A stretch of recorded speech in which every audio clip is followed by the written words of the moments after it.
नमस्कार, स्वागत है आपका राज्यसभा टीवी में। मैं हूं आपके साथ अमृता चौरसिया। डाकिया डाक लाया। जी हां, डाकिए की डाक, छोटा सा कागज का वो टुकड़ा जो न जाने कितने एहसासों को खुद में समेटे मीलों दूर का सफर तय कर प्रियजन तक संदेश पहुंचाता था। ये वो दौर था जब तसल्ली से बैठकर हम अपने शब्दों को एहसासों के धागों में पिरोकर डाक पर सजाते थे।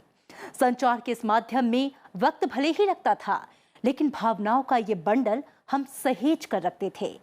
न जाने कितने घरों में बेसब्री से डाकिये के आने का इंतजार होता था। इस डाकिये ने दूर देहात के आम आदमी की अनूठी और विश्वसनीय सेवा की है।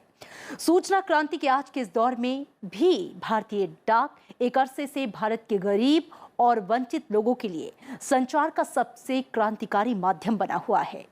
तकनीक के इस नए युग में खुद को अपडेट करते हुए डाकिया अब सिर्फ डाक नहीं, बैंक भी आपके घर लेकर आएगा। जी हां, आपका डाकिया अब एक नए अवतार में नजर आएगा। विशेष में आज हम डाक सेवा की इस अनूठी पहल यानी कि इंडिया पोस्ट पेमेंट्स बैंक के बारे में विस्तार से चर्चा करेंगे। बताएंगे कि क्या है IPPB, ये कैसे काम करेगा, एक आम आदमी किस तरह इसका इस्तेमाल कर सकता है, और इतना ही नहीं, दूसरे व्यावसायिक बैंकों से इंडिया पोस्ट पेमेंट बैंक कैसे अलग है। साथ ही आपको बताएंगे कि मौजूदा प्रतिस्पर्धी व्यावसायिक माहौल में डाक विभाग के सामने चुनौतियां क्या हैं। तो आइए शुरू करते हैं आज का विशेष।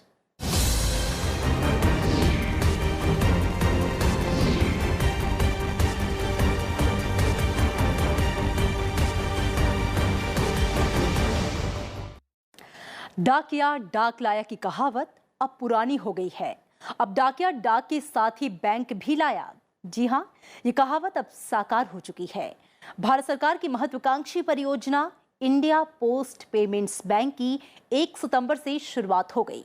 इस दिन प्रधानमंत्री नरेंद्र मोदी ने भारतीय डाक भुगतान बैंक का उद्घाटन किया और इस कदम से गांव में बैठे आम आदमी को अपने दरवाजे पर किफायती और भरोसेमंद बैंकिंग सेवा मिल सकेगी।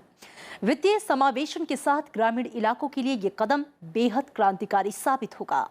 इंडिया पोस्ट पेमेंट्स बैंक को आर्थिक क्रांति की दिशा में एक बड़ा कदम माना जा रहा है। इस पहल से अर्थतंत्र के साथ ही समाज के अंतिम व्यक्ति को जोड़ने का सपना साकार होगा। डाकिया डाक लाया, डाक लाया, डाकिया डाक लाया, डाकिया डाक लाया। अरे नहीं, इस बार डाकिया डाक के साथ बैंक भी लाया। भारतीय डाक आपके दरवाजे तक बैंक लेकर आ गई है, भारतीय डाक की IPPB के साथ। इंडिया पोस्ट पेमेंट्स बैंक, आपका बैंक आपके द्वार।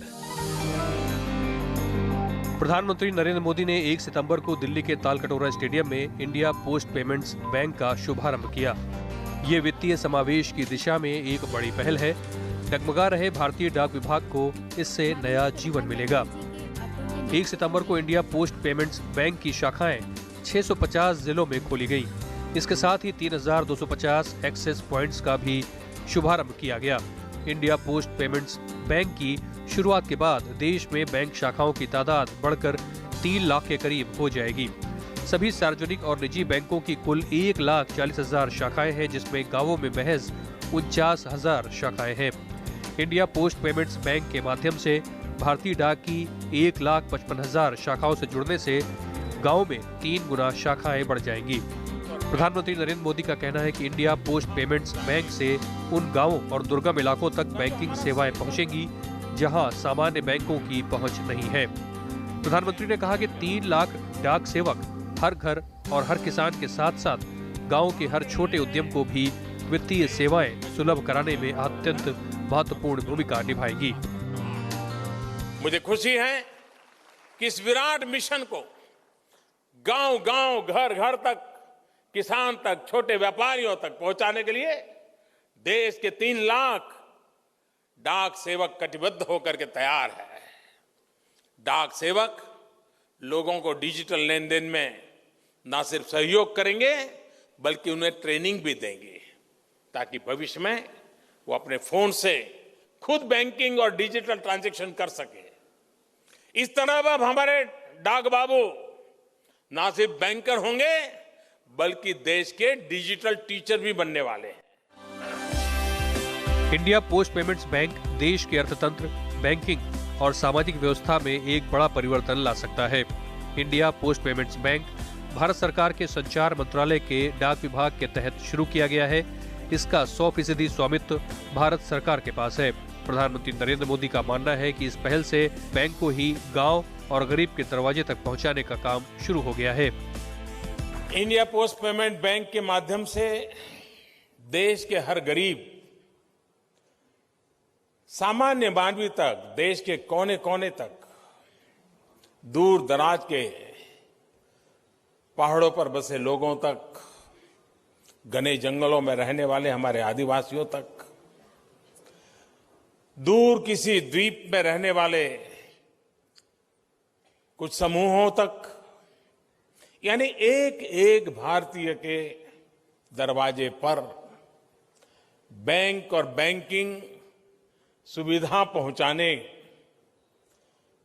का जो हमारा संकल्प है, एक प्रकार से आज वो मार्ग इस प्रारंभ से खुल गया है। भारतीय डाक के पास 1,55,000 डाकघरों का विशाल नेटवर्क मौजूद है। इसमें से ग्रामीण डाकघरों की संख्या 1,39,067 है। भारतीय डाक के पास करीब 1,84,000 कर्मचारी हैं, जबकि भारतीय डाक सेवकों की संख्या 2,49,000 है। एक डाकघर औसतन 7,753 लोगों को सेवा दे रहा है। दिसंबर के अंत तक सभी 1,55,000 डाकघरों को India post payment bank system से जोड़ दिया जाएगा। पोस्ट पेमेंट बैंक का सौभाग्य है कि पोस्ट ऑफिसेस का एक बड़ा नेटवर्क इनको प्राप्त है और यही हमारी मूल ताकत है। इंडिया पोस्ट पेमेंट बैंक के खातों को हम पोस्ट ऑफिस सेविंग अकाउंट से जोड़ेंगे और 1 लाख रुपए से जैसे ज़्यादा धनराशि होगी स्वतः पोस्ट ऑफिस के सेविंग अकाउंट में स्थानांतरित हो जाएगी। पोस्ट ऑफिस में भी जो खाते हैं उनको हम IPPB के खातों से लिंक करने में सफल होंगे। इसकी तैयारी लंबे समय से चल रही थी। प्रधानमंत्री नरेंद्र मोदी ने 2016 में ही इस बाबत एक खाका तैयार किया था, जिसके लिए बुनियादी तैयारी तत्कालीन संचार मंत्री रविशंकर प्रसाद ने तैयार की।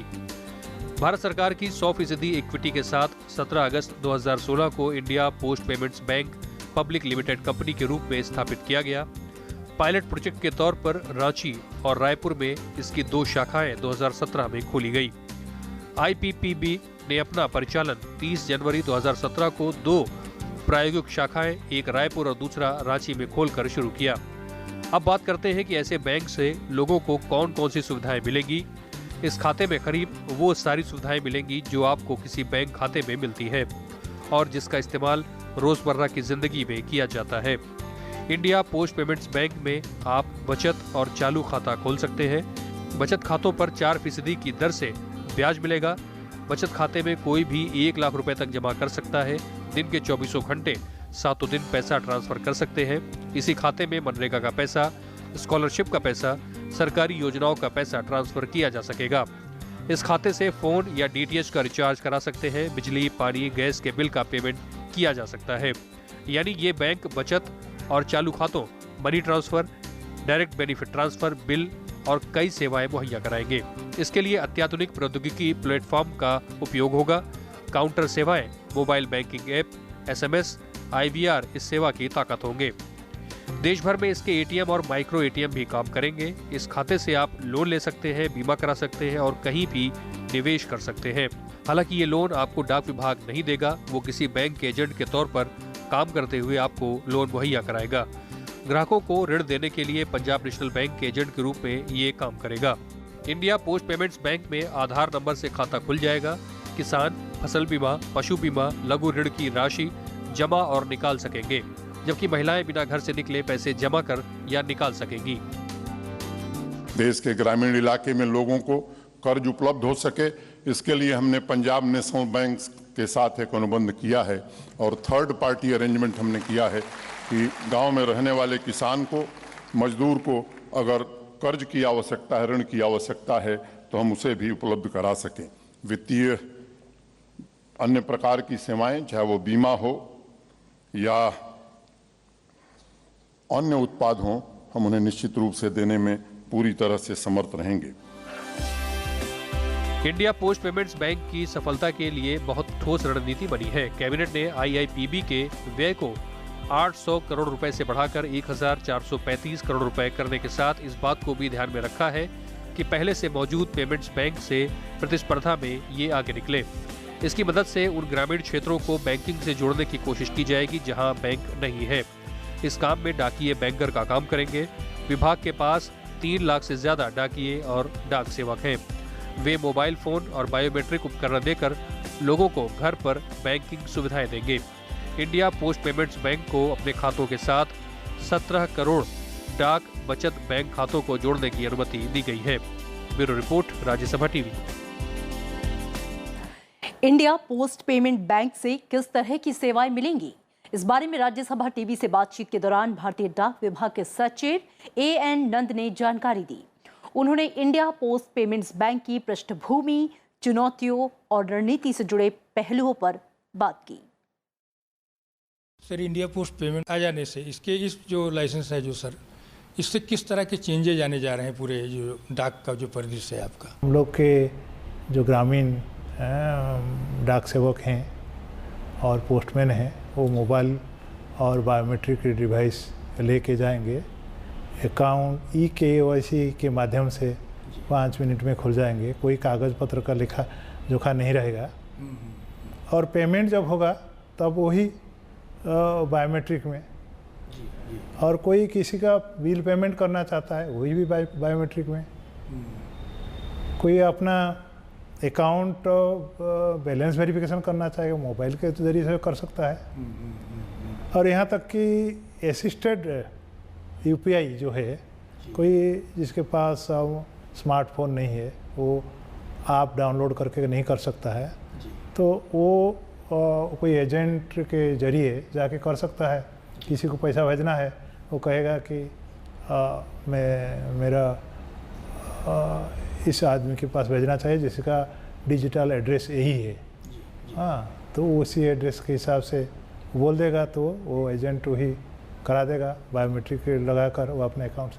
तो बैंक किसी के द्वार तक पहुंच जाएगा, ये कोई कल्पनातीत है। वो सिर्फ कोई वही कर सकता है, डाक विभाग ही कर सकता है। क्योंकि काल तक वो डाक लेके जाता था, आज भी वही डाक लेके जा रहा है, उसके साथ बैंक भी लेके जाता है। तो वहाँ जाके भी कर लेगा। और जैसा DBT है, मनरेगा है, वही अकाउंट टू अकाउंट ट्रांसफ़र का जो काम चल रहा है वो भी होगा। तो करीब करीब ये एक वैप्लविक परिवर्तन होने जा रहा है, कोई आमूलचूल परिवर्तन होने जा रहा है बैंकिंग के मामले में। सर, बचत खातों को कैसे जोड़ेंगे? जो बचत खाता है उसकी कुल संख्या है 17 करोड़। 17 करोड़ खाताधारी तो खाता था उनके पास, लेकिन वो जो आजकल का जो इंटरनेट बैंकिंग है, RTGS है, IMPS है, जो तुरंत सब धनांतरण करता था बैंक में, उसके थ्रू से इंटरनेट बैंकिंग करके पेमेंट करता था, ये सब सुविधा से लेस नहीं था। अब जो इंडिया पोस्ट पेमेंट बैंक को जो अकाउंट खोलने का मतलब मिला है, तो वो 1 लाख तक है। और पोस्ट ऑफिस सेविंग्स बैंक के अकाउंट 1 लाख का ऐसा कोई लिमिट नहीं है। अगर किसी के PO IPPB अकाउंट में अगर 1 लाख से ज़्यादा हो जाता है, तो इस जो ज़्यादा amount end of the day में जो होगा वो तो इसको कहीं और एक अकाउंट में भेजना है, तो इंडिया पोस्ट पेमेंट बैंक उसी खाताधारी का जो होगा वो अकाउंट में चला जाएगा। और POS भी जो 17 करोड़ जो खाताधारी हैं उनको RTGS, डिजिटल पेमेंट और ये सब का जो है IMPS है, इंटरनेट बैंकिंग है, ये सब का सुविधा भी मिल जाएगा। तो ये बैंक के अलावा कुछ और ऐसी योजनाएं जो आपको लग रहा है, ई-कॉमर्स में भी हमें लग रहा है कि पॉसिबिलिटीज़ है, कुछ और चीज़ें करने की योजना है? क्योंकि ये पेमेंट बैंक है, उनको लोन देने का अधिकार नहीं है, तो लोगों के पास लोन पहुंचेगा कैसा? तो ये जितने सारे कमर्शियल बैंक जिनको लोन देने का काम मिला है, लेकिन वो लोग गांव दूर दराज तक पहुंच नहीं पाते हैं, तो वो India post payment bank platform को ही इस्तेमाल करेंगे और लोन देते जाएंगे। जो और लोन का प्रीपेमेंट होगा तो उस आदमी को बैंक तक खर्चा करके नहीं आना पड़ेगा, तो यही इंडिया पोस्ट पेमेंट बैंक में डाकघर है वहीं पेमेंट कर देगा। डाक विभाग की चुनौतियां लगातार बढ़ी हैं। तकनीक के दखल के बाद चिट्ठी पत्रों की दुनिया लगातार सिकुड़ती जा रही है। वो जमाना अब किताबों, फिल्मों और यादों में जिंदा बचा है, जिसमें एक अदद चिट्ठी के इंतजार में लोग टकटकी बांधे खड़े रहते थे। अब ईमेल और एसएमएस के जरिए दुनिया के किसी भी कोने में सेकंड भर में पहुंचा जा सकता है। हालांकि तकनीक के विकास के साथ साथ डाक विभाग ने भी खुद को अपग्रेड किया है, लेकिन चुनौतियां अभी भी हैं। ढाकिया डाक लाया, ढाकिया डाक लाया, ढाकिया डाक लाया, डाक लाया, ढाकिया डाक लाया। फिल्म पलकों की छाव में मुख्य किरदार एक डाकिया है।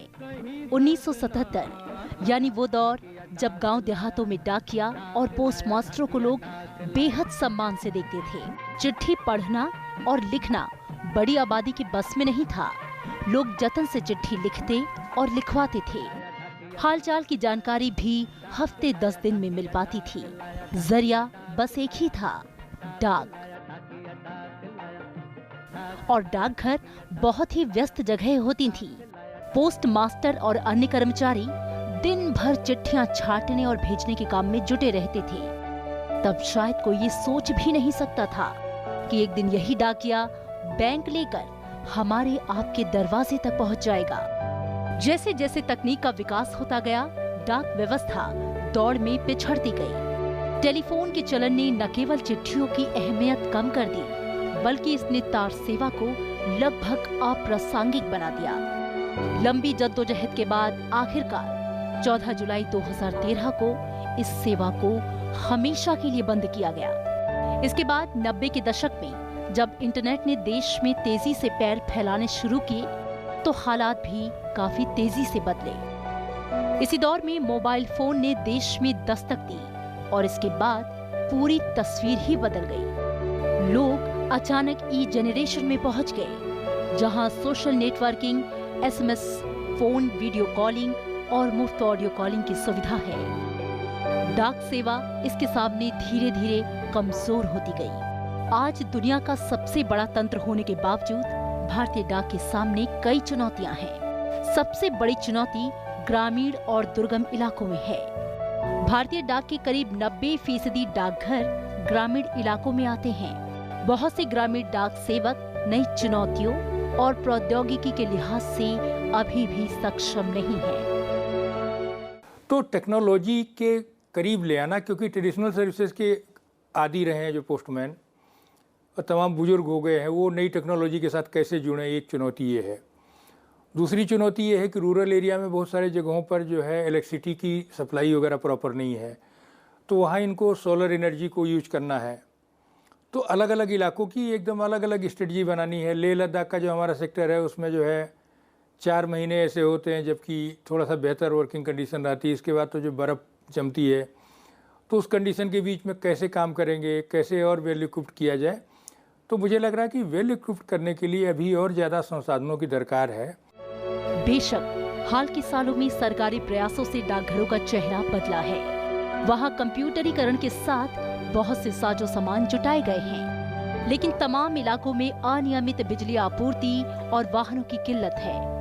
वहीं डाक विभाग का कुल व्यय 28,365 करोड़ रुपए तक आ गया है और घाटा अब 10,588 करोड़ रुपए तक पहुंच गया है। यही घाटा 2015-16 के दौरान 6,007 करोड़ था। तमाम प्रयासों के बाद भी बढ़ता घाटा एक बड़ी चुनौती है। अभी चुनौतियां तो ये है कि एक बड़ा तंत्र है, जो 1,55,000 डाकखानों का जो एक बड़ा तंत्र है, इसको वायबल कैसे बनाया जाए। क्योंकि 7वें वेतन आयोग के आने के बाद इनकी लागत बढ़ी है, सेवाओं की लागत बढ़ रही है। आपके ये जो अब चिट्ठियाँ या सामग्री आपकी कैसे जाती, जहाज़ से जाएगी, जहाज़ की ऑपरेशनल कॉस्ट बढ़ रही है। आपके पेट्रोलियम प्रोडक्ट के अगर दाम बढ़ेंगे तो आपकी जो है अगर मोटर जो जिससे संचालित हो रही है, तो इनका तो कश्मीर से कन्याकुमारी तक एक ही रेट है, वो पहुंचा रहा, तो उसका जो इसका जो पूरा ऑपरेशनल कॉस्ट है वो ज़्यादा पड़ रही है। हालांकि डाक विभाग आय के नए उपायों के तहत कई कदम उठा रहा है। तमाम शिक्षा संस्थानों के फॉर्मों की बिक्री, रिक्रूटमेंट्स एजेंसी, रेलवे आरक्षण टिकट, राखी के लिफाफों की बिक्री, 13,466 डाकघरों में आधार पंजीकरण और अपग्रेडेशन सुविधा, पासपोर्ट सेवा, गोल्ड बॉन्ड स्कीम, गंगा जल, फिलेटरी स्टैंप और EIPO से लेकर LED बल्बों का वितरण नई पहल में शामिल है। ई-कॉमर्स की तरफ खास ध्यान दिए जाने का असर भी दिखने लगा है। इससे 2014-15 में जहां 172 करोड़ की आय हुई, तो वही 2016-17 में 345 करोड़ की आय हुई। डाकघर सामाजिक लाभ भुगतान, मनरेगा भुगतान जैसे कामों को भी अंजाम दे रहा है, लेकिन यहाँ भी उनको वाणिज्य और प्रतिस्पर्धी वातावरण के नाते चुनौतियां मिल रही हैं। ऐसे में घर घर तक सेवा की पहुंच के साथ ग्राहकों का भरोसा बनाए रखना और सेवा की गुणवत्ता की चुनौती भी डाक विभाग के कर्मचारियों पर रहेगी। तो है मैन पावर की कमी। दूसरा ये है कि department proper up to date computer और जो इक्विपमेंट्स हैं, UPS, inverter, battery, laser printer, ये सारी चीज़ें मुहैया नहीं करा पा रहा है। फिर बड़े पोस्ट ऑफिसेस को, हेड पोस्ट ऑफिसेस को छोड़ करके ज़्यादातर रेंटेड बिल्डिंग में हैं, पर एडिक्वेट इंटरनेट बैंडविड्थ नहीं मिल रहा है। जो होना चाहिए तो तेजी से वो काम करे। भारतीय डाक का अपना महत्व बरकरार है। इसी नाते दुनिया में जहां डाकघर बंद हो रहे हैं, वहीं भारत में नए खुल रहे हैं। 2017-18 के दौरान ग्रामीण व्यवसाय और डाक नेटवर्क तक पहुंच योजना के तहत 81 उप डाकघर और डाकघरों की 100 नई शाखाएं खोलने की तैयारी सरकार ने की। ये दुर्गम इलाकों में खोले गए। हालांकि इंडिया पोस्ट पेमेंट्स बैंक की सफलता के लिए सरकार ने बहुत ठोस रणनीति बनाई है। इसके तहत इस बात का ध्यान रखा गया है कि पहले से मौजूद पेमेंट्स बैंक से प्रतिस्पर्धा में ये पीछे ना हो। लेकिन इन तमाम चुनौतियों के बावजूद सबसे मजबूत तंत्र होने के नाते भारतीय डाक दौड़ में भी सबसे आगे निकलने की तैयारी में है। लीना शर्मा के साथ ब्यूरो रिपोर्ट, राज्यसभा टीवी। आजादी के बाद कई दशकों तक डाक विभाग के कंधों पर देश के सूचना और संचार तंत्र का सबसे बड़ा जिम्मा था। इसके बावजूद शुरुआती दौर में यह विभाग सरकारी उपेक्षा का शिकार रहा। लेकिन जैसे जैसे संचार क्षेत्र की अहमियत बढ़ती गई, उसे देखते हुए सरकार ने समय समय पर डाक विभाग के आधुनिकीकरण और विस्तार के लिए कई महत्वपूर्ण कदम उठाए। इसका ताजा उदाहरण है इंडिया पोस्ट पेमेंट्स बैंक। जाते जाते आपको छोड़ जाते हैं कि आजादी के बाद से किन किन सुधारों से होकर गुजरा हमारा डाक विभाग। इसी के साथ आपको याद दिला दें कि आप हमारा ये एपिसोड YouTube पर भी देख सकते हैं, जहां आपके सुझावों का हमें इंतजार रहता है। नमस्कार।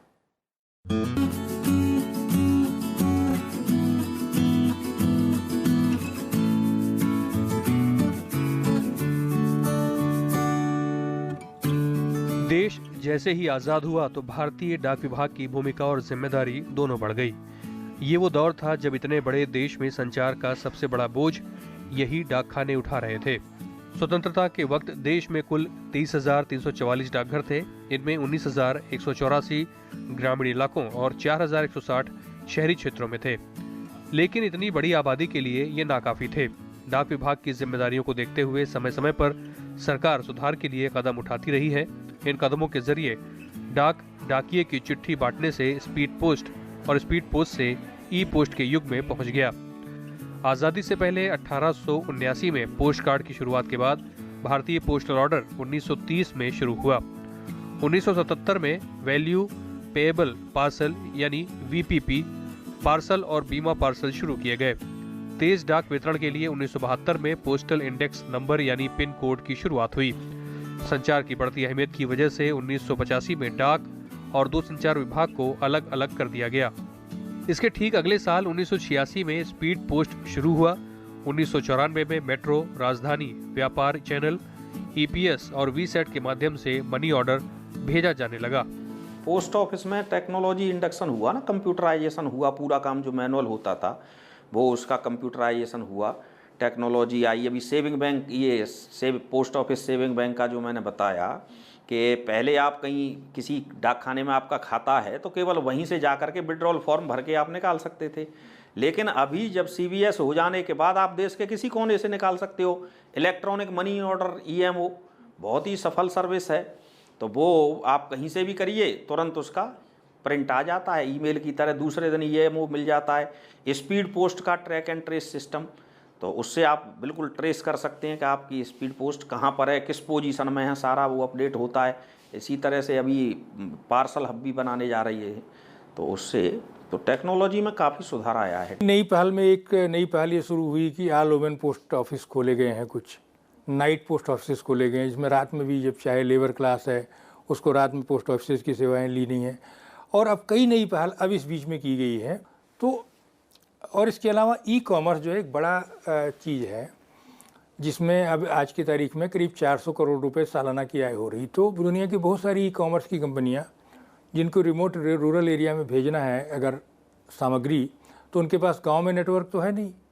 यहाँ तक कि नोएडा के गांव में भी अगर जाना होगा तो उनके पास कोई नेटवर्क नहीं है, तो वो डाक विभाग की मदद ले रही हैं। आजादी के बाद डाक नेटवर्क का 7 गुने से ज्यादा विस्तार हुआ। हालांकि डाक विभाग में सुधारों का दौर आज भी जारी है। हाल में केंद्र सरकार ने डाक विभाग को मजबूत बनाने के लिए कई कदम उठाए हैं। इसमें IT आधुनिकीकरण परियोजना, सेवा में सुधार के लिए प्रोजेक्ट एरो और नेटवर्क सुधार के लिए डाक नेटवर्क का सर्वाधिक उपयोग परियोजना यानी MNOP और चिट्ठियों की तेज छंटनी के लिए स्वचालित डाक प्रोसेसिंग केंद्र अहम है। सभी प्रकार के पत्र, स्पीड पोस्ट, रजिस्ट्री और पार्सल के साथ साथ मनी ऑर्डर के लिए ट्रैक और ट्रेस सुविधा का विस्तार किया गया है। सरकार के मुताबिक 27,215 से ज्यादा डाकघरों, डाक कार्यालयों और प्रशासनिक कार्यालयों को देशव्यापी वाइड एरिया नेटवर्क यानी वैन से जोड़ा गया है। सरकार निजी क्षेत्रों से प्रतिस्पर्धा सुधारने के लिए express parcel, business parcel, cash on delivery, online money transfer सेवा, इंस्टेंट मनी ऑर्डर, ई-ग्रीटिंग्स जैसी नई सेवाएं भी शुरू की है। मोबाइल यूजर्स के लिए हाल ही में मोबाइल ऐप भी शुरू किया गया और सबसे बढ़कर केंद्र सरकार ने 1 सितंबर 2018 से भारतीय पोस्ट पेमेंट्स बैंक के जरिए बैंक को हर भारतीय के द्वार तक पहुंचाने की महत्वाकांक्षी योजना शुरू की है। पिछले कुछ सालों से 10-12 साल से बहुत बड़ा एकदम से ट्रांसफॉर्मेशन हुआ है। और पोस्ट ऑफिस अगर आप लोग भी जा कर के देखें तो बहुत ट्रांसफॉर्मेशन हुआ है, टेक्नोलॉजी इंडक्शन हुआ है। पहले सारा काम मैनुअल होता था, लेकिन अभी उसके लिए पूरी तरह से एकदम इसको सही उस पर लाने के लिए पटरी पर अभी और पैसे की ज़रूरत है। गवर्नमेंट को और बजट देना चाहिए और इंफ्रास्ट्रक्चर जो है वो प्रॉपरली डेवलप करना चाहिए। आज सड़कों पर GPS से लैस डाक गाड़ियां देखी जा सकती हैं। डाक विभाग ने चुनिंदा शहरों में GIS मैपिंग के जरिए डाक वितरण की पहल भी शुरू की है। डाक विभाग आज म्यूचुअल फंड्स की रिटेलिंग, डाक जीवन बीमा और बैंकिंग क्षेत्र तक अपने पैर पसार चुका है। Bureau report, Rajya Sabha TV.